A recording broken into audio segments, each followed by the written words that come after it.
Salmo de número 27. Vamos fazer a leitura desse texto. Eu quero pedir a participação dos irmãos. Eu vou ler os versos ímpares, eu peço que vocês leiam os versos pares. Diz assim a palavra do Eterno: O Senhor é a minha luz e a minha salvação. De quem terei medo? O Senhor é a fortaleza da minha vida. A quem temerei?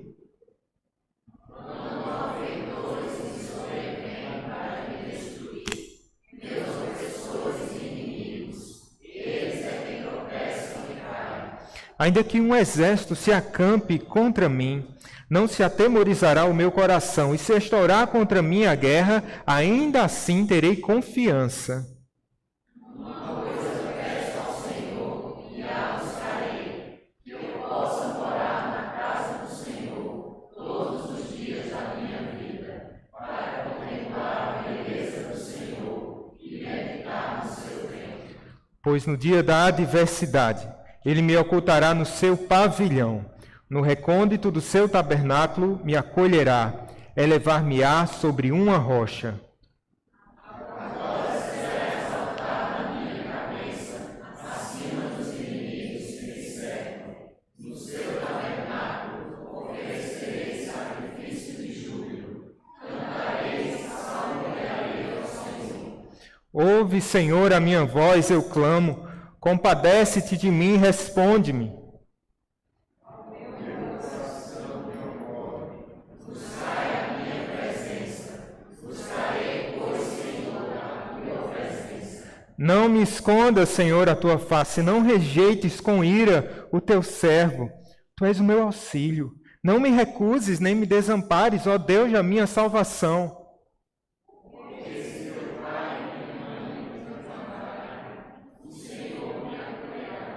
Ensina-me, Senhor, o teu caminho, e guia-me por vereda plana, por causa dos que me espreitam.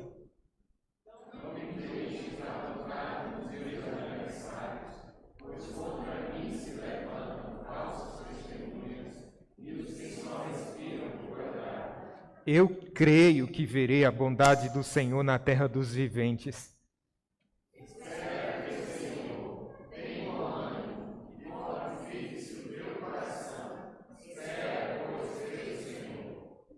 Amém. Vamos orar, queridos. Uma coisa nós te pedimos, ó Pai, possamos habitar na Tua casa para sempre. Queremos meditar no Teu templo. Ó Deus, se o Senhor tem nos dado essa preciosa oportunidade, nós não queremos desperdiçá-la, Pai. Há tantos e tantos e tantos homens perdidos vagando por aí nesse domingo à noite. E o Senhor preparou um lugar para nós, perto de Ti, ouvindo o Evangelho, contemplando a Tua beleza, Pai. Que o Senhor possa nos tirar todo o empecilho e possamos nos concentrar e de todo o coração, Senhor, Te buscar e ouvir a Tua parte, Senhor. Essa é a nossa humilde oração, Senhor, nessa noite, em nome de Jesus. Amém. Amém. O que é que você mais teme? Seu pior pesadelo? Qual é? O que é que você mais teme? Agora imagine se esse pesadelo se tornasse realidade. Na história A Viagem do Peregrino da Alvorada, das famosas crônicas de C.S. Lewis, os irmãos Lúcia e Edmundo, juntamente com um primo chamado Eustáquio, são transportados magicamente para o navio Peregrino da Alvorada, comandado pelo príncipe Cáspian, que é o rei de Nárnia. A missão deles é encontrar 7 nobres, os fidalgos, grandes amigos do pai do príncipe Cáspian, que tinham sido exilados ou forçados a fugir por causa do tirano Miraz.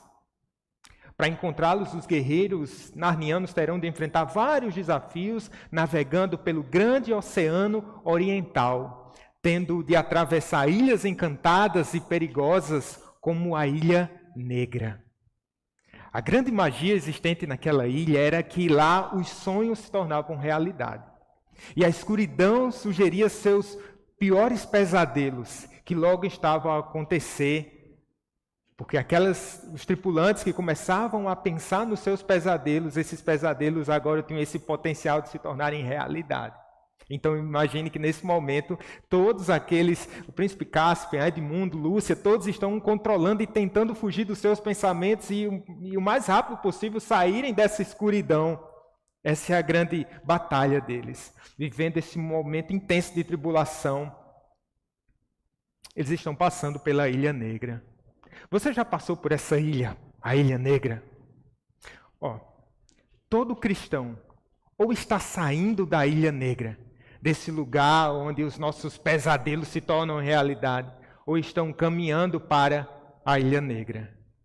É meio pessimista começar assim um sermão, não é? Mas é realista também.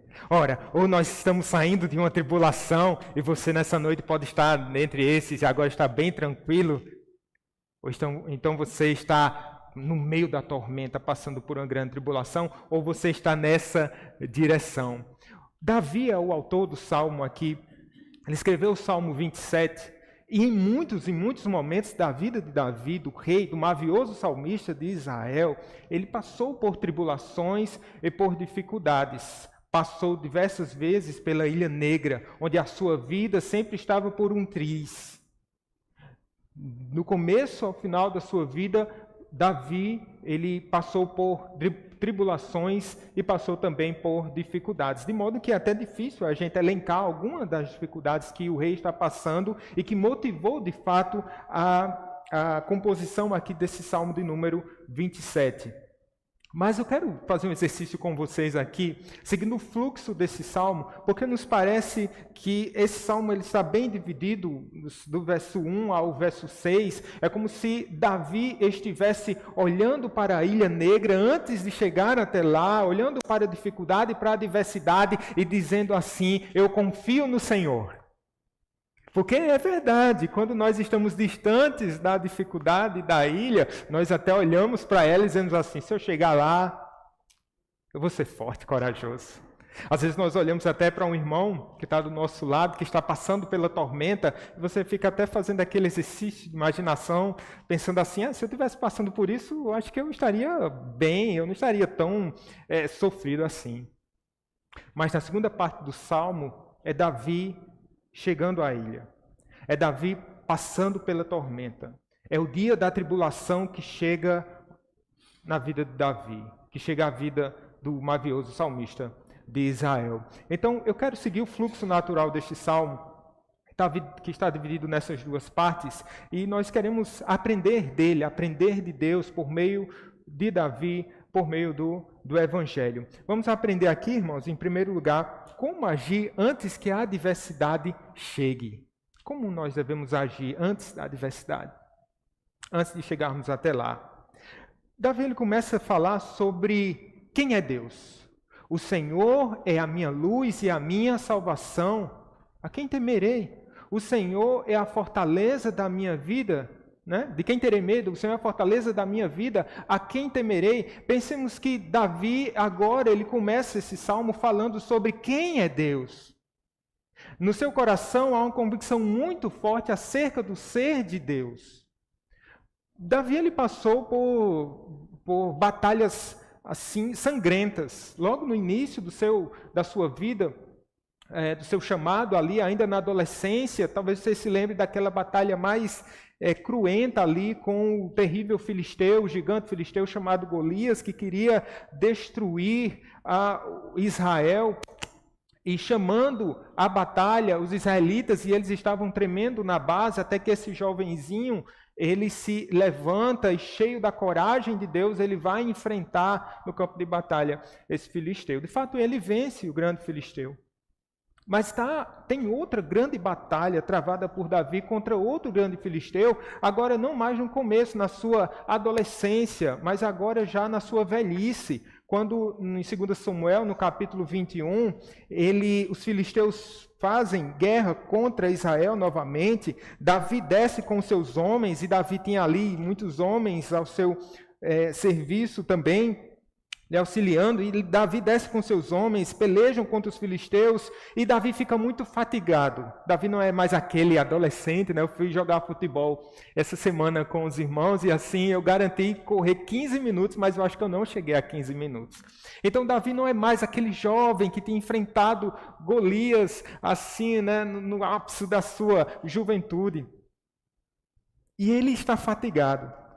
Tem um grande filisteu agora chamado Isbi-Benob, que ele descendia dos gigantes, e o peso do bronze da sua lança era de 300 ciclos, ele estava cingido de uma armadura nova, e tentou matar Davi, até que há uma intervenção de Abisai, que é o sobrinho do rei, socorreu, feriu o filisteu e o matou. E depois dessa vitória contra esse filisteu, o Abisai socorre, mata esse filisteu. Então os homens de Davi lhe juraram, dizendo: nunca mais sairás conosco a peleja, para que não apagues a lâmpada de Israel. Veja como é interessante.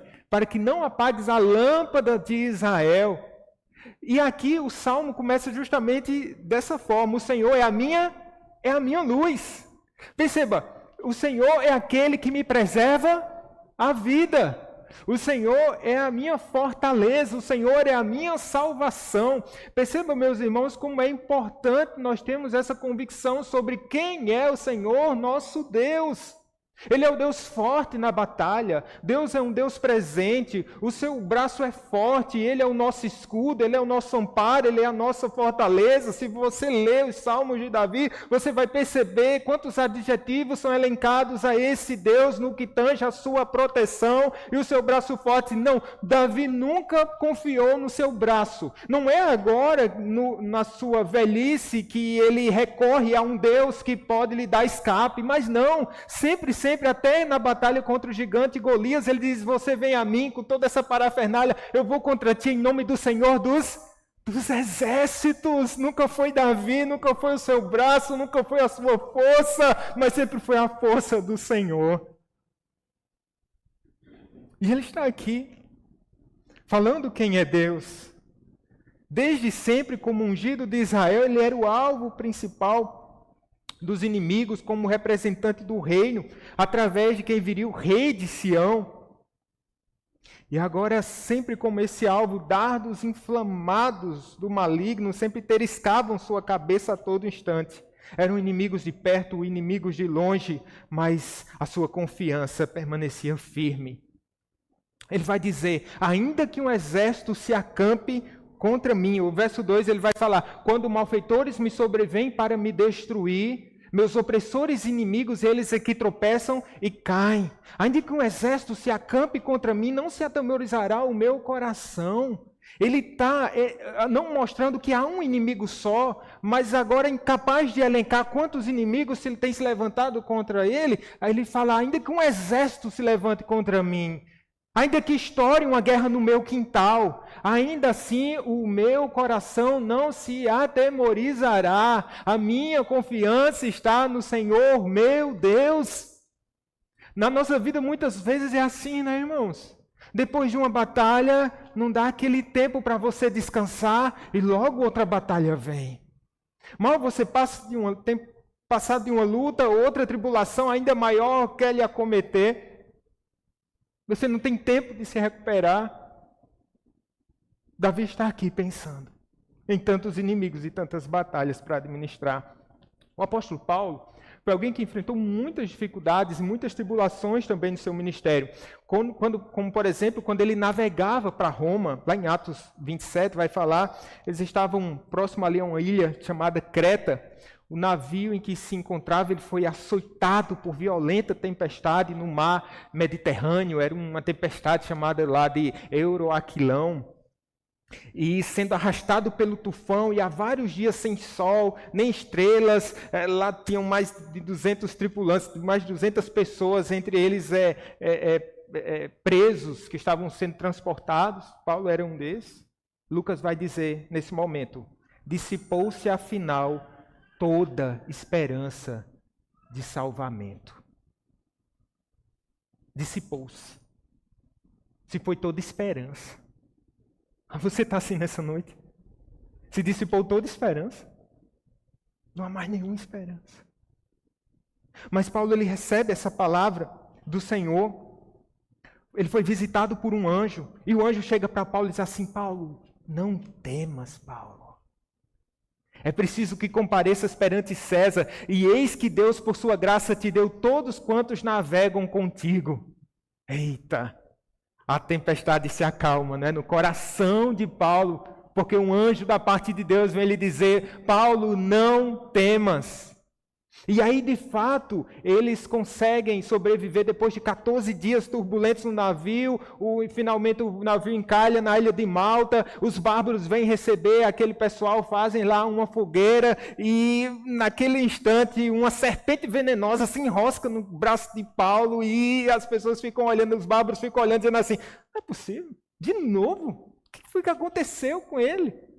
Eles chegam a dizer: certamente este homem é assassino, porque salvo do mar, a justiça não deixa viver. Ou seja, uma tribulação depois de outra tribulação, uma dificuldade depois de outra dificuldade chegando, de modo que às vezes nós pensamos assim, né, irmãos?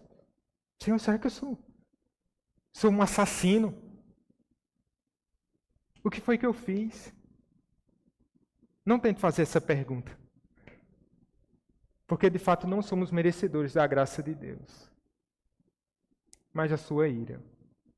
Mas Deus não tem nos tratado assim.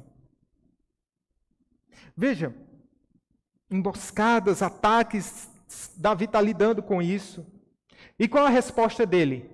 Eu não temerei. O que é que Davi fala? Eu terei confiança. Quando os inimigos se levantam contra mim, eles é que tropeçam e caem. Tão maravilhosa essa linguagem, porque aqui não é Davi usando da sua força. Eles que tropeçam e caem. Não a intervenção direta de Davi, mas a ação do próprio Deus defendendo o rei de Israel. Lembremos, irmãos, que Paulo diz: se Deus é por nós, quem será contra nós? Mas de onde vem essa confiança de Davi? Ele compreende que Deus é a sua luz, a sua salvação, a sua fortaleza. Mas ele fortalece essas convicções por meio da adoração. Por isso no verso 4 ele vai dizer: eu peço-te uma coisa, Senhor, uma coisa somente eu te peço.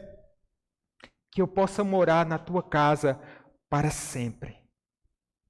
Que eu possa morar na tua casa para sempre. E ele conclui aqui: todos os dias da minha vida para contemplar a beleza do Senhor e meditar no seu templo. Aqui a gente vai ouvir a expressão tabernáculo, mas calma, Davi ele não está desejando usurpar ou tomar uma posição que não é dele, como sacerdote e levita.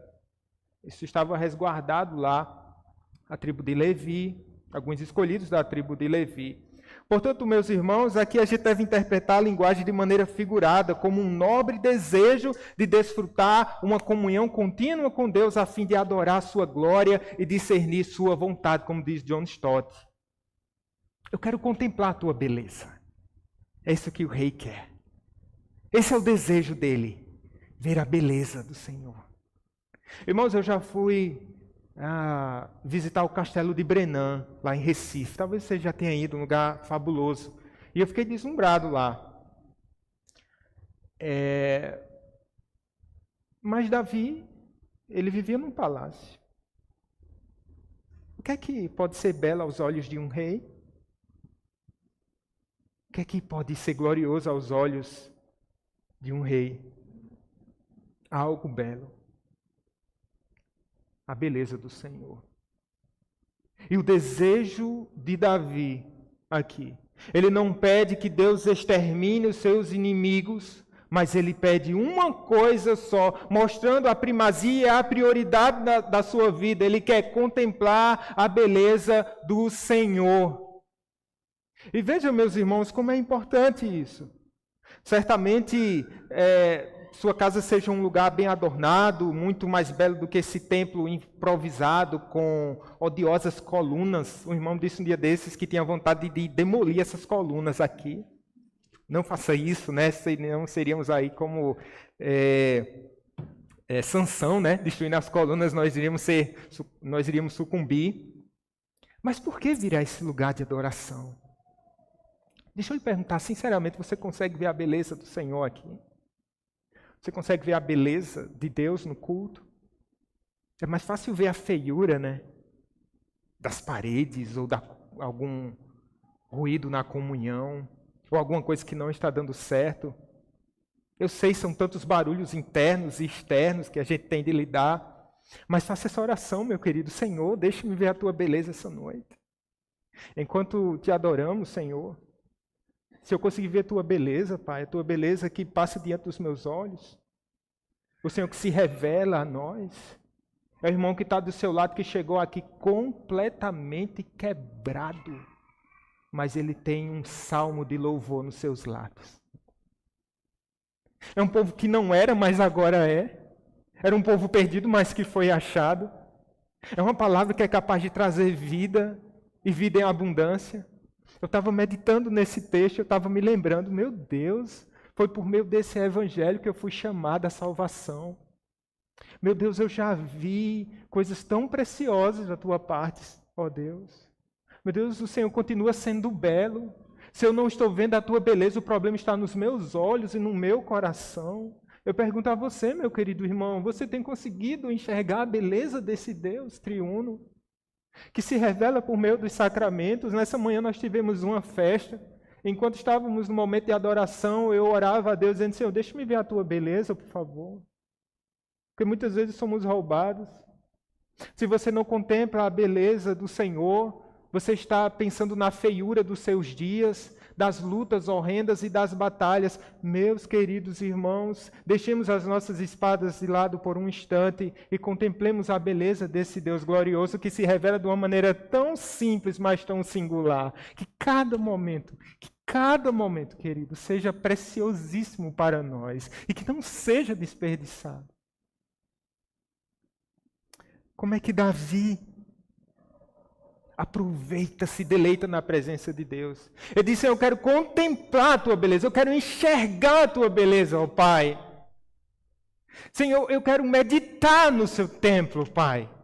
Quantas vezes nós não pensamos naquilo que nós estamos meditando, ou seja, nós nem meditamos, nossos dias são tão corridos, a nossa mente agora é tão rápida, nós queremos o resumo do resumo do resumo, nossos vídeos eles são na velocidade 2x lá, nós não paramos, nós não meditamos, nós não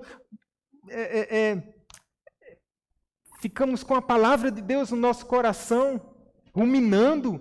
Nós não temos perdido essa prática tão preciosa, meus irmãos.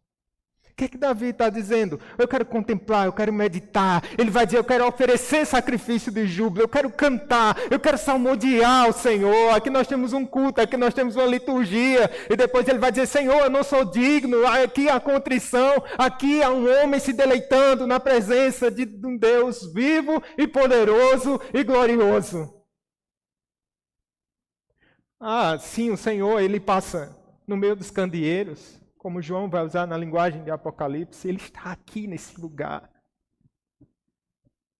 Deus está aqui nesse lugar, sendo adorado por pessoas tão fracas.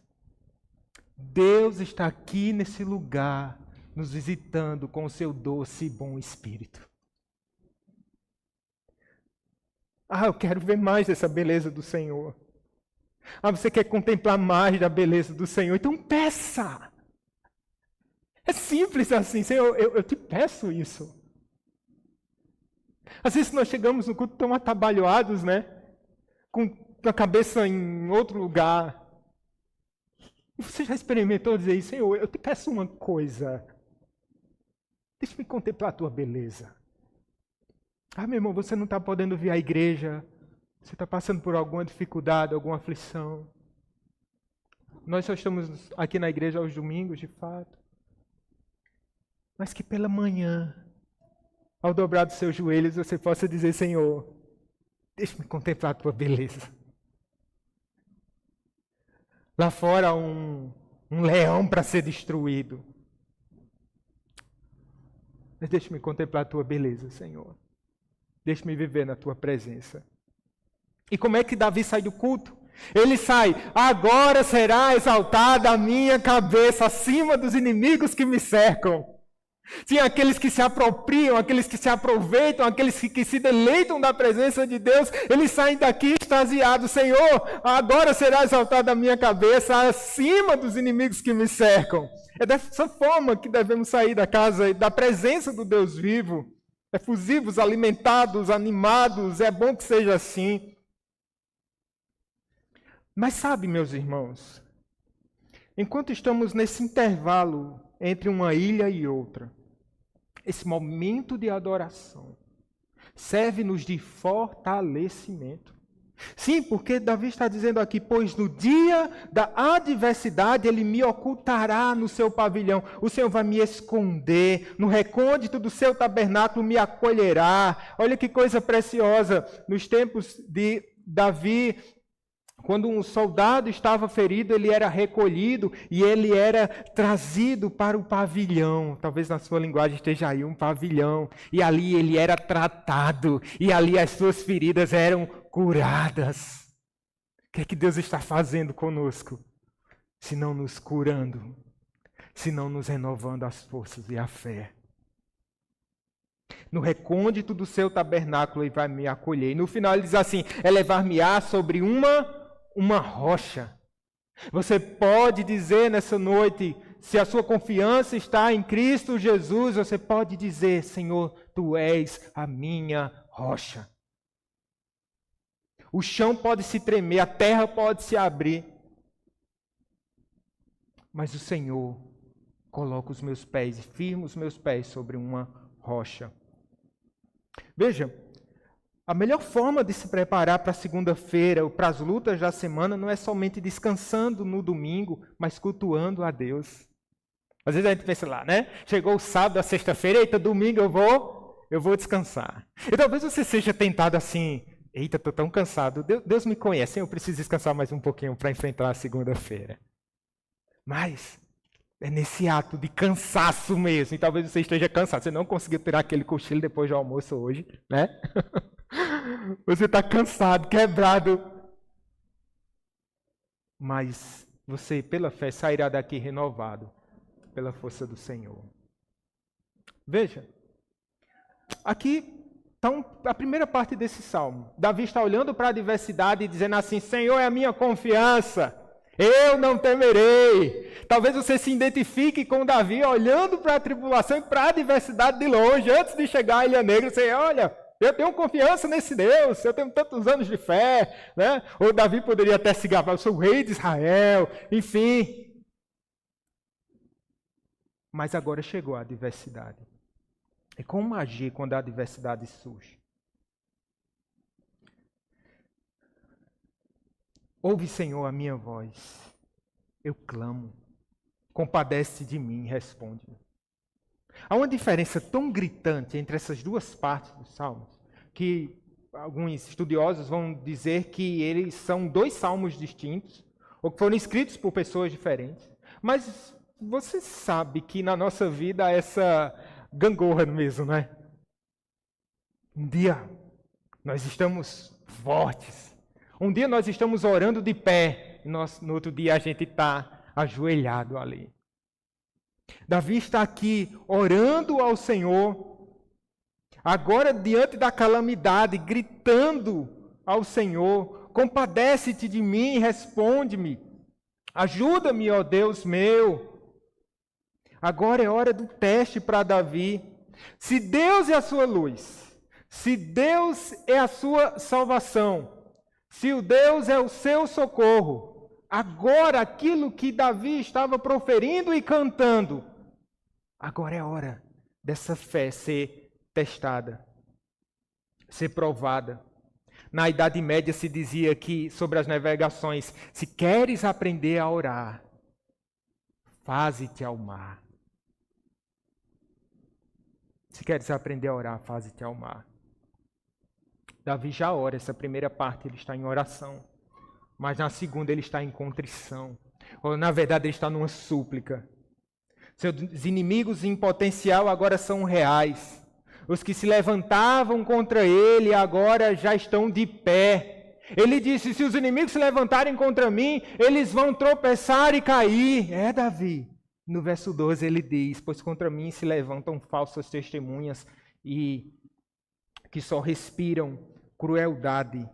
Pois contra mim se levantam falsas testemunhas e os que só respiram crueldade. Esses que só respiram crueldade, ele tem a ver aqui com esses malfeitores que tentam destruir Davi. São como canibais, são como animais ferozes que querem destruir, arruinar, acabar com Davi. Parece que a adversidade chega de fato. O Deus que poderia ser visto no seu templo, não era isso que Davi estava dizendo? Eu quero contemplar a tua beleza. Também se revela na tempestade, será? Será que agora na Ilha Negra a gente consegue ver a glória de Deus também? Por isso Davi está dizendo, Senhor, no verso 9, não escondas, Senhor, a tua face. Não rejeites com ira o teu servo.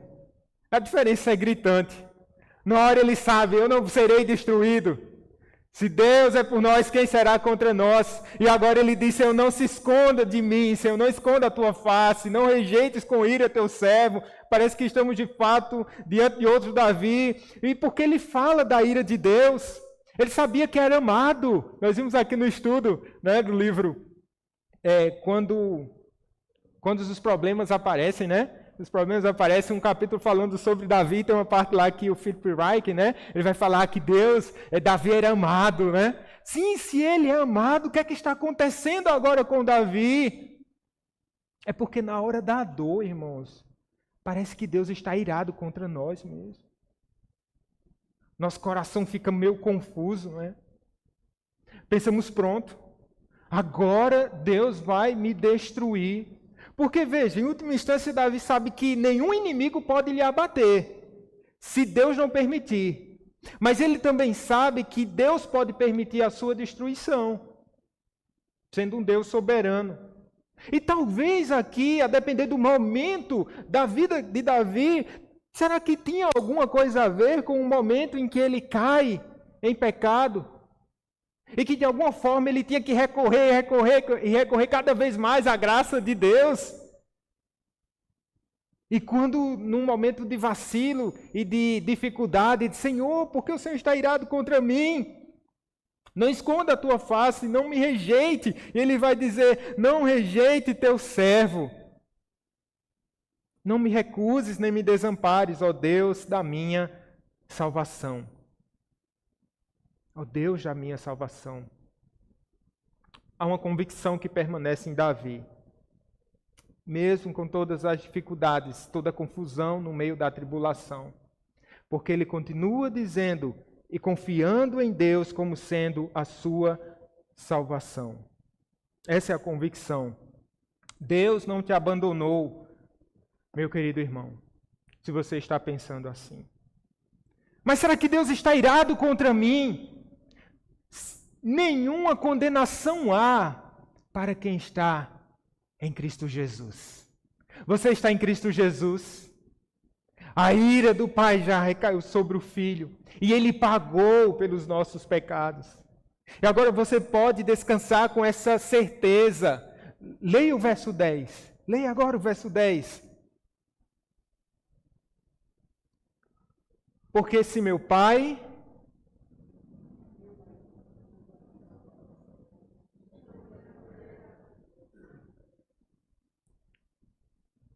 Vamos ler de novo? Porque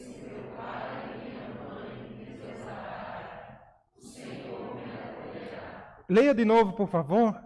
Porque se meu pai e minha mãe me desampararem, o Senhor me acolherá. Quando o mundo cair ao seu redor, lembre-se disso. O Senhor não me abandonará. Ele está presente no dia bom, mas Ele permanece conosco no dia mau. O problema aqui não era que Deus tinha se distanciado de Davi, é porque no meio da tribulação ele não estava conseguindo enxergar a presença de Deus direito, mas Deus continuava com o seu servo. Agora ele tem uma oportunidade de crescimento na fé. Ele diz no verso 8, ao meu coração me ocorre, buscar minha presença, buscarei, pois, Senhor, a tua presença. Como se ele estivesse aqui num diálogo. O seu coração está sendo sugerido pelo próprio Deus a buscar a face do Deus vivo, porque é sempre isso. Deus está fazendo com que Davi erga de novo os seus olhos. Me busque, meu filho. Ele está falando, Senhor, será que tu me abandonaste? E Deus vai dizer, pode me buscar, eu continuo aqui, eu continuo presente. Buscai a minha presença. E a resposta de pronto de Davi qual é? Buscarei, pois, Senhor, a tua presença. É buscar a presença de Deus. Ele vai dizer, ensina-me, Senhor, o teu caminho, trazendo algo muito importante para os dias de dificuldade, que é o quê? As nossas tribulações devem nos levar para perto de Deus. Como Jó vai dizer, antes te conhecia somente de ouvir, mas agora meus olhos te veem. Quando Paulo foi tomado lá, teve espinho na sua carne, lhe ferindo, ele confessou, quando sou fraco, então é que sou forte. Aqueles que são reprovados na tribulação não experimentarão de seus benefícios nessa vida, pois aqui ela produz perseverança, como Tiago vai nos escrever.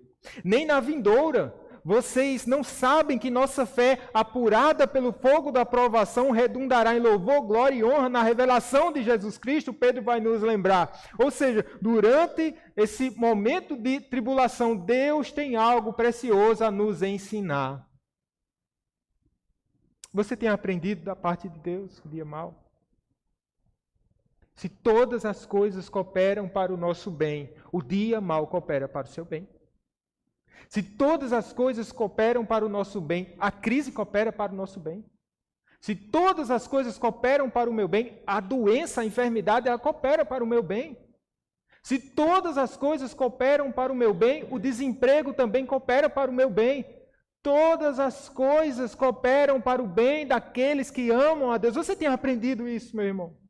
Nós temos aprendido isso da parte do nosso Deus. Ou você acha que Deus é um Deus sádico? Que Ele gosta de brincar com o seu povo? Assim, agora eu vou testar fulano de maneira gratuita. Não. Ele quer fazer você mais parecido com seu filho. Porque à medida que nós sofremos, nós, pela fé, estamos sendo formados à imagem de Cristo Jesus. Aquele que passou por todas as piores tribulações. Precisamos crer que Deus continua sendo bom. No verso 13 ele diz assim, eu creio que verei a bondade do Senhor na terra dos viventes. Veja, ele não fica enclausurado na sua dificuldade ou na sua dor, ou dizendo é o meu fim, mas ele crê, é a esperança que eu verei a bondade do Senhor na terra dos viventes. Sobre Davi repousava a promessa do reino messiânico que jamais teria fim. Sobre nós repousa a promessa do rei de que não seremos destruídos. Lembre-se das tribulações passadas. Você está aqui vendo a bondade do Senhor. No final do culto da Escola Bíblica Dominical, o irmão Ailton me deu um abraço. Ele disse assim, ainda bem que eu estou aqui para dar um abraço no meu pastor, porque quase eu era chamado dessa vida. Veja, você está aqui, você está experimentando da bondade do Senhor na terra dos viventes. Deus lhe concedeu vitória e graça sobre graça. Você continua a provar e a experimentar dessa doce graça do Deus eterno. Isso é muita bondade. E nas tribulações do porvir, você também pode dizer, meu coração não se atemorizará. E Davi termina esse salmo falando consigo, falando para o seu próprio coração. Espera pelo Senhor, tem bom ânimo e fortifique-se o teu coração. Espera, pois, pelo Senhor, meio que antevendo-se ou se antecipando a uma futura tribulação, ele está dizendo, espera pelo Senhor. Continue sendo forte na presença do Deus eterno. Meus irmãos, durante lá aquela travessia da Ilha Negra, no momento de maior aflição, quando os tripulantes daquele navio estavam atemorizados e os sonhos, os pesadelos estavam se tornando realidade. Lúcia faz uma prece a Aslan. E dentro do escrito de C.S. Lewis, Aslan tipifica Cristo.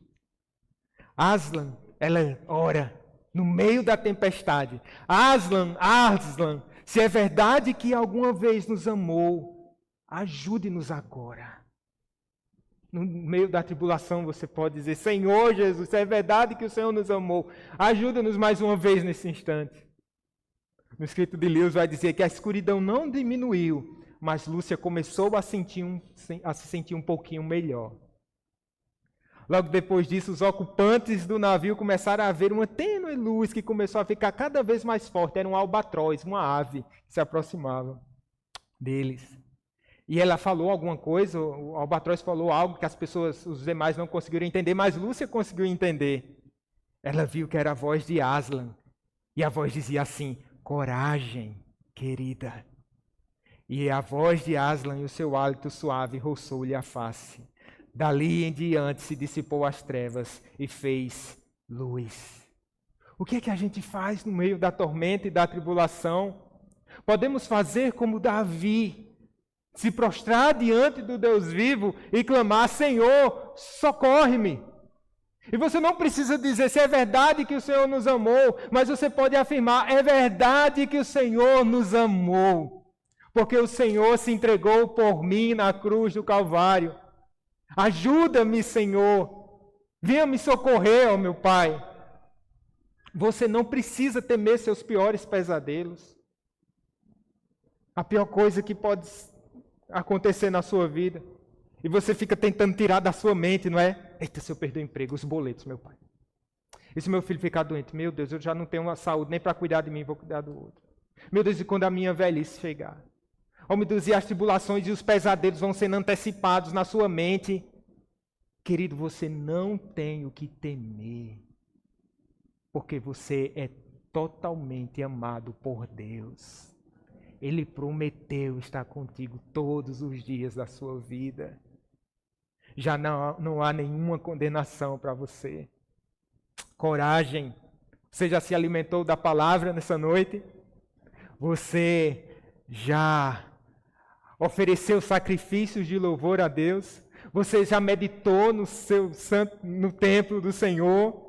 Você já se prostrou diante do Deus vivo? Você já disse: o Senhor, Deus é a minha salvação? Você pode enfrentar qualquer perigo, crendo no Senhor, seu Deus, aquele que te ama, aquele que se entregou por você.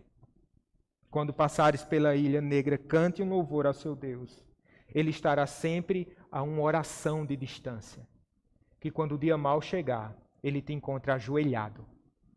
Quando a tribulação chegar, ele te encontre firmado sobre uma rocha. Porque eu sei em quem tenho crido, e estou bem certo de que é poderoso para guardar o meu depósito até aquele dia. Isso é verdade. Amém. Amém. Vamos orar. Senhor, Tu és a minha luz e a minha salvação, de quem terei medo. O Senhor é a fortaleza da minha vida, a quem temerei. Senhor, quando malfeitores me sobrevêm para me destruir, quando inimigos e opressores vêm, eles é que tropeçam e caem. Porque sabemos, ó Pai, que o dano que viria sobre nós, por causa das nossas ofensas, recaiu sobre o nosso Cristo. E por isso uma coisa nós pedimos ao Senhor. Queremos contemplar a Tua beleza, ó Altíssimo. Queremos viver na Tua presença, ó Deus. Que as lutas desse mundo, que as lutas dos dias presentes, ó Pai, não nos tirem a paz que excede todo entendimento, Pai. Meu Deus, que não sejamos confundidos, ó Pai, pensando que o Senhor está irado contra nós. Não. Senhor, há perdão dos céus para nós. Ó, querido, nós bem sabemos em quem temos crido. E sabemos que o Senhor é poderoso para guardar o nosso depósito até aquele dia. Meu Deus, muito obrigado. porque seja em qualquer momento da nossa vida, entre dificuldades e provações, o Senhor sempre está a nos socorrer. Ó amado, que o teu nome seja glorificado, Senhor, sempre, sempre, sempre. Que as tribulações não tirem dos nossos lábios um hino de louvor. Queremos cantar e salmodiar ao teu santo nome, porque a vitória vem, a vitória é nossa, em nome de Jesus. Amém.